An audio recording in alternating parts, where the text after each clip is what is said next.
Hello, manredFC again, moving on to the next club. So the next team that we're looking at up here is Everton. Now before I start, the Holy Grail, which is the iPad, 5 minutes, 3, 2, 1, Bosch, and we're off, we're on the timer.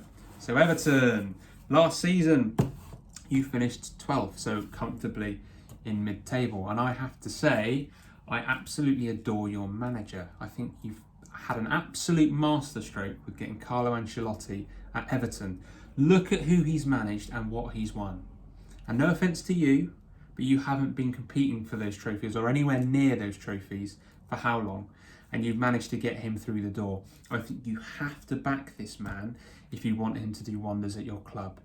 Are you a club that are going to spend the money he needs to spend? You let me know. I don't know, so I'd need obviously to find that out from yourselves. Having said that, looking at your squad, I actually think it's in quite a good place.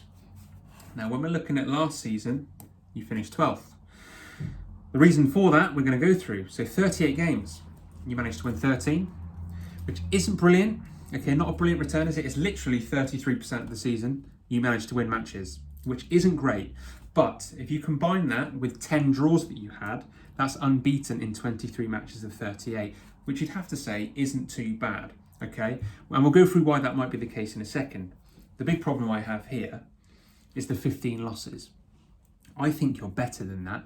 I actually think 12th is a failure for you last season. I really do. And you might say, yeah, we're in the Premier League, but that's not where you should be looking. Everton, for me, are a top 7 club. And I know that's a big statement to make, especially with Leicester and Wolves obviously coming through to the fore now, and Sheffield United. But for me, Everton, with your fan base, with your history, and the manager you've got, you should be top 7. Definitely top 7. Now, the reason you weren't last season is for this column here. Goals for 44. You scored 44 goals in 38 matches. That is diabolical. For your team, that is dreadful. You've got Sigurdsson, Calvert-Lewin, Richarlison to name but a few, and you've managed to hit 44 goals, which is just over 1 a game. That's toothless for me, and surely can only get better. Combine that with conceding 56, and you've got a goal difference of minus 12. That may go to show as to why you've lost 15 games, which is probably about 40% of your overall matches. Not brilliant, is it? When we look at goals scored, you've got 2 combined goal scorers at the top of the list. Who is it? Shock horror. Dominic Calvert-Lewin and Richarlison both have 13. Now that is 26 goals contributed of 44. 26. Without them, you're scoring 18. Obviously, another striker comes in and scores, but you get the drift. There's not a lot of goals coming elsewhere, is there? And I have to say, the man between your sticks, which is supposedly England's number 1, I think he's a terrible goalkeeper. He flaps at everything. He's always making errors, and I just don't trust him. Yes, he can play out from the back. Yes, he's got a pretty good pass on him, but he doesn't give me any confidence, so I can only imagine what he's giving your defence. Now, when we look at the stats in more detail, your home record absolutely annihilates your away record. You won 31 points at home. You only won 18 away. That goes to show me that you do not travel well.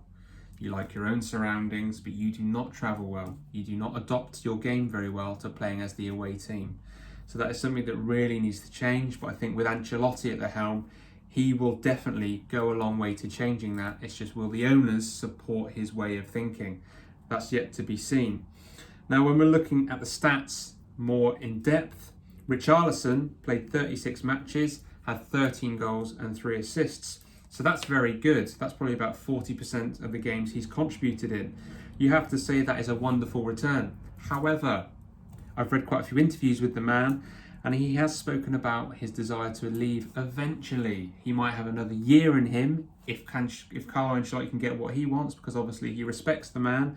But if you remove that out of your team, you're in trouble.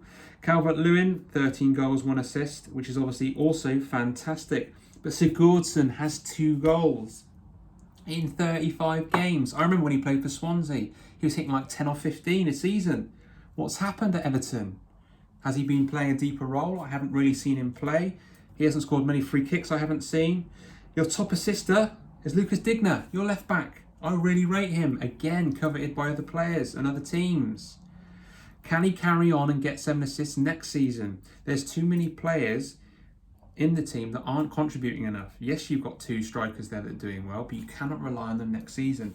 For the end of next season, I think you will finish 9th for that reason. I think that the rest of your team will have to do better with so many players that you've got in the team that you will finish 9th. So I hope you're happy with that, Everton. Let me know. I've gone to 5 minutes 10 for you, so a bit too long.